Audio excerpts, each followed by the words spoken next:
রাধে রাধে বন্ধুরা, সুপ্রভাত সকলকে। আশা রাখছি তোমরা সকলে খুব ভালো আছো আর সুস্থ আছো।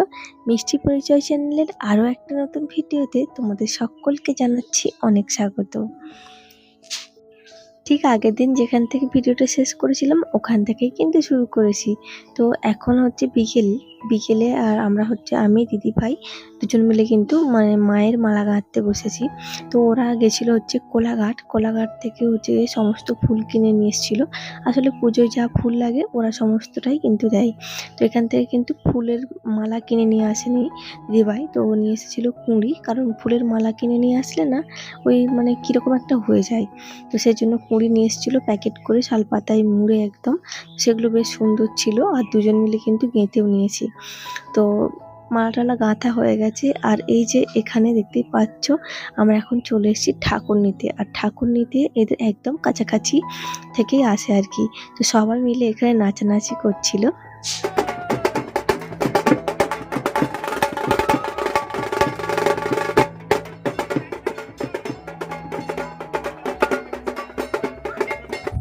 চলো তোমরাও কিন্তু একবার মাকে দর্শন করে নাও। আর তোমাদের যদি মনে কোনো মনস্কামনা থাকে তোমরা কিন্তু অবশ্যই জানাতে পারো। এই মা কিন্তু খুবই জাগ্রত আর প্রত্যেক বছরই আমি আসি এই দিনকে দিদিভাইদের এখানে। আর এই মায়ের প্রতিমা কিন্তু অনেকটাই বড়। তো তারপর মাকে কিন্তু মণ্ডপে নিয়ে যাওয়া হয়ে গেছিলো আর আমরা কিন্তু চলে এসেছিলাম বাড়িতে এসে এই যে দেখতেই পাচ্ছ আমি কিন্তু ফুলমালাগুলো মাথায় নিয়ে নিয়েছি আর যাব এখন হচ্ছে পুজো দিতে। তো ওখানে কিন্তু মায়ের প্রতিমাকে বসানো হয়ে গেছে মণ্ডপে। তো এখন যে যার বাড়ি থেকে সবাই মিলে কিন্তু মালা নিয়ে যাওয়া হচ্ছে, মাকে মালা পরানো হচ্ছে। তো আমিও কিন্তু রেডি হয়ে গেছি, বেরিয়ে পড়েছি মালা দিতে, পুজো দিতে যাচ্ছি। আর দিদিভাইও আছে আমার সঙ্গে, তো ও বললো তুমি মাথায় এটা নাও। তো আমি একটু গিয়ে নিলাম। তো যাচ্ছি এখন মণ্ডপে পুজো দিতে। আর তোমরা যারা এখনো পর্যন্ত আমার ভিডিওটা দেখছো তোমাদের কাছে একটাই অনুরোধ, যদি আমার ভিডিও ভালো লাগে তাহলে অবশ্যই একটা লাইক দিয়ে পাশে থাকবেন। আর ভিডিওর কোথাও না কোথাও কোনো অংশ যদি ভালো লেগে যায় তাহলে কিন্তু অবশ্যই চ্যানেলটা সাবস্ক্রাইব করে পাশে থাকবেন। আর পাশে থাকা বেল আইকনটা ক্লিক করতে কিন্তু একদমই ভুলবেন না, যাতে করে আমি কোনো নতুন ভিডিও আপলোড দিলে সাথে সাথে আপনার কাছে পৌঁছে যায় আর আপনি সময় সুযোগ করে আমার সেই ভিডিওটা দেখে নিতে পারেন। তো এই যে দেখো বাড়ি থেকে বেরিয়ে কিন্তু 5 মিনিটের হাঁটা পথ, তাও কিন্তু লাগবে না। তো আমি এখন চলে এসেছি মায়ের মন্দিরে। আর এখানে দেখতেই পাচ্ছ প্রচুর ভিড় হয়েছে, লোকজন আছে। তো এখানে হচ্ছে মাকে গয়না পরানো হচ্ছে, তার সঙ্গে ফুলের সাজ, তো দুটোই কিন্তু দেওয়া হচ্ছে। তো সেই জন্য কিন্তু আমরা চলে এসেছিলাম।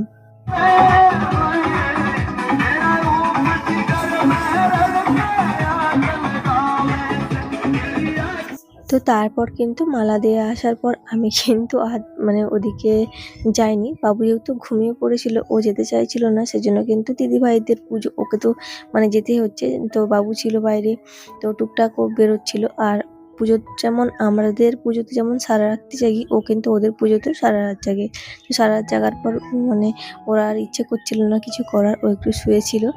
আর ওটা কিন্তু একদম সকালের দিকে, পরের দিন সকালের ভিডিও চলছে। আর হচ্ছে গিয়ে ঠাকুর বিসর্জন হয়ে যাওয়ার পর একটু শুয়ে পড়েছে। তারপর আমি কিন্তু রান্নাবান্নাটাও সেরে নিয়েছি। ওদের আজকে মাংসের তরকারি আর ভাত, শাক ভাজা এই সমস্ত হয়েছে। আর হচ্ছে গিয়ে এদিকে দেখো আমি স্নান সেরে তারপর চলে এসেছিলাম ওপরে ওদের ঠাকুরগুলোকে একটু খেতে দেওয়ার জন্য, পুজো দেওয়ার জন্য। কারণ দিদিভাই সারা রাত জেগে অতটা আর এনার্জি নেই। তো ভাবলাম যে আমি পুজোটা করে দিই। আর আমি তো সারা রাত জাগিনি, অল্প একটু ঘুমিয়েছি। কারণ বাবু যেহেতু ছিল না, বাবু ঘুমিয়ে পড়েছিল। তো সেই জন্য ওর কাছে তো আমাকে থাকতেই হবে কি যে কোনো একজন ঘরে, সেজন্য আমি কিন্তু ছিলাম। আর দিদিভাই কিন্তু সারা রাত্রি জেগে ও এখন একটু রেস্ট করছে আর কি। তো ওদিকে আমি ওদের পুজোটা সেরে দিয়েছি, রান্নাবান্নাটাও করে নিয়েছি। তো তারপর এই যে বিকেলে একদম তো বিকেলের সময় কিন্তু ঘুম থেকে উঠেছে ওই 3টে 3:30 নাগাদ আর কি উঠেছে। সেই যে সকালে এসে কেউ একজন চা বা রুটি খেয়ে এই সমস্ত খেয়ে যে ঘুমিয়েছে। তারপর এই যে এখন সব উঠেছে আর আমিও কিন্তু একটু তারপর শুয়ে পড়েছিলাম, কারণ ওরা সবাই মিলে ঘুমোচ্ছে, আমি আর কি করবো বলো বসে থেকে। সেজন্য কিন্তু আমিও একটু শুয়ে পড়েছিলাম। তো তারপর বিকেলে উঠে দিদিভাই কিন্তু ফল কাটছে এখানে কিন্তু, আর আমরা সবাই মিলে হচ্ছে এখন ফল খাবো। আর বাবু ওদিকে ফল খাচ্ছে। তো ওটা হচ্ছে পরদিন বিকেলে। তো আমরা এখন যাব হচ্ছে বাড়িতে, থাকবো না, তো বাড়ি যাব। সেজন্য দিদিভাই একটু ফল কেটে দিচ্ছিল আমাদেরকে খাওয়ার জন্য। আর সেই তো সকালের দিকেই প্রায় বলতে গেলে ভাত খাওয়া হয়েছে, আর কিছু খাওয়া হয়নি, যে যার ঘুমোচ্ছিল। তো এখন উঠে এই যে চলো, আমি কিন্তু এখন রেডি হয়ে নিয়েছি। তো এখন এই যে আমি রেডি হয়ে গেছি, এখন যাবো হচ্ছে বাড়ি। এই যে ব্যাগ নিয়ে চলে এসেছিলাম, আবার ব্যাগপত্র গোছানো হয়ে গেছে, আমরা রেডি। এবার থেকে জামাই আমাদেরকে দিতে যাবে। চলো। রাধে রাধে বন্ধুরা, সুপ্রভাত সকলকে। তো মিষ্টি পরিচয় চ্যানেলের আরও একটা নতুন ভিডিওতে তোমাদের সকলকে অনেক স্বাগত। আর এই যে দেখো, এখন বাবুকে সবে মাত্র স্কুল গাড়িতে তুলে দিয়ে এসেছি, হাঁপিয়ে হাঁপিয়ে হাঁপিয়ে যাচ্ছি। আর এই যে আগের দিন তো আসলাম দিদিভাইদের বাড়ি থেকে, ব্যাগটা নিয়ে একদম সোজা করে চলে এসেছি। যে জামা কাপড়গুলো আছে আর কি, সেগুলো হচ্ছে কি এখন কাচতে দেবো মেশিনে। আর মেশিনে আগে থেকে কিছু কাচতে দেওয়া ছিল জামা কাপড়, তো সেগুলো হচ্ছে এখন ছাদে মেলতে যাব। চলো এগুলো আগে বের কর। আর এর আগের ব্লগে না আমাকে সোমা গায়েন দিদিভাই কমেন্ট করেছো, খুব ভালো লাগলো ভিডিওটা। তো থ্যাংক ইউ দিদিভাই কমেন্ট করার জন্য, এইভাবে আমার পাশে থেকো। আর আমিও কিন্তু তোমার পাশে আছি, তোমার ভিডিও কিন্তু রেসিপি আমার ভীষণ ভালো লাগে। আমি মাঝে মাঝে ট্রাই করি তোমার রেসিপি, তো সত্যি খেতে কিন্তু ভীষণ টেস্টি হয়। আর গোপী লাইফস্টাইল থেকে দিদিভাই কমেন্ট করেছো রাধে রাধে রাধে, তো তোমাকেও রাধে রাধে, সুপ্রভাত। আর হচ্ছে গিয়ে তুমি জিজ্ঞেস করেছো কেমন আছো, তো আমি ভালো আছি দিদিভাই, তুমি কেমন আছো? ঈশ্বরের কাছে প্রার্থনা করি তোমার পরিবার নিয়ে তুমি খুব ভালো থাকো, সুস্থ থাকো, আর এভাবে সকলের পাশে থেকো। আর আমি কিন্তু তোমার পাশে আছি। জল দিয়েছিলাম, তারপর রবিবার দিন দিইনি, বিকেলেও আর দেওয়া হয়নি, সেজন্য কিন্তু গাছগুলো দেখো, দেখো গাছগুলো কীরকম শুকিয়ে গেছে। এই গাছটা দেখো, এই নয়নতারা গাছটা সাদাটা একদম শুকিয়ে গেছে, এত রোদ্দুর চড়া, সেজন্য কিন্তু এরকম হচ্ছে। দুবেলায় কিন্তু জল দিতে হবে, তা নাহলে গাছ আর বাঁচবে না। এই যে চলো এদেরকে এখন জল দেবো।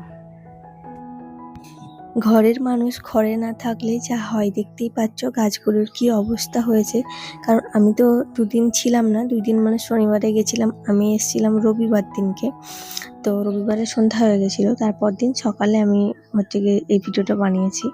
আর তারপরেই দেখতেই পাচ্ছ গাছগুলোর কি অবস্থা হয়েছে। তো মা খুব একটা জল দেয় না, কোনোদিন দেয়, কোনো সময় আমি যখন 2-1 দিন না থাকি, বাট এই দিন কিন্তু মায়ের দেওয়া হয়নি, মা আর কি ভুলে যায়, মানে ওখান থেকে এসে আবার এই সমস্ত কিছু করতে।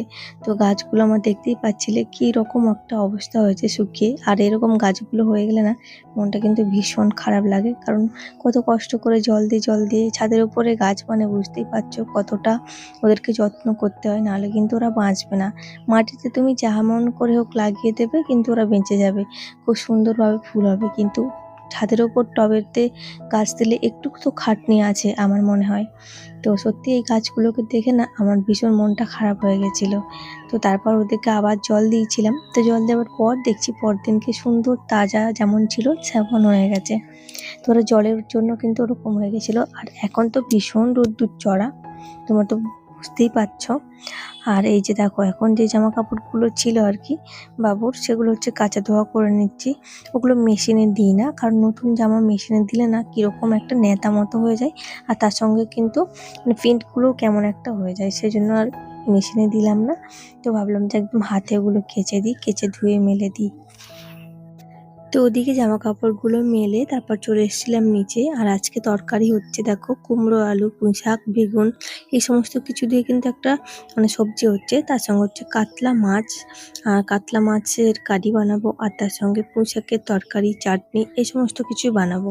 তো ওদিকে পুঁই শাক, আলু, মানে সমস্ত কিছু কিন্তু মানে লাল লাল করে ভেজে অল্প একটুখানি জল দিয়েছি। পুঁই শাক রান্নায় কিন্তু আমি খুব একটা বেশি জল দিই না, ওতে করেই মানে পুঁই শাকের যে জলটা থাকে ওতেই কিন্তু পুঁই শাক সেদ্ধ হয়ে যায়। আর তরকারিটা আমি একটু শুকনো শুকনো করে করি, হালকা চিনিও দিই, বেশ খেতে দারুণ হয়। আর এখানে দেখো মাছগুলো কিন্তু আমি লাল লাল করে ভেজে নিয়েছি, তো এক এক করে তুলে নিচ্ছি। এটা যেমন আর কি নর্মালি বানানো হয়, আদা, রসুন, টমেটো, পেঁয়াজ, ধনেপাতা, এই সমস্ত দিয়ে যে কারি বানাই, সেরকমই একটা কারি বানাবো। আর তো এর রেসিপি আর সেরকমভাবে শেয়ার করলাম না। এই যে দেখতেই পাচ্ছ আদা, রসুন, টমেটো বেশ ভালো করে মশলাটা কষিয়ে নিয়ে জল দিয়ে, তারপর হচ্ছে কি ঝোলের মধ্যে একটু ঝোলটা ফুটে আসলে ডুবো ডুবো করে মাছগুলো আমি দিয়ে দিচ্ছি। তো অল্প একটুখানি নাড়াচাড়া করে সেদ্ধ হলে আমি আর কি নামিয়ে নেব।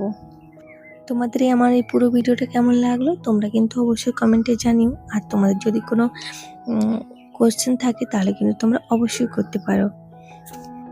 চলো তাহলে আজ আসি, দেখা হবে আবার তোমাদের সঙ্গে পরের দিনকে।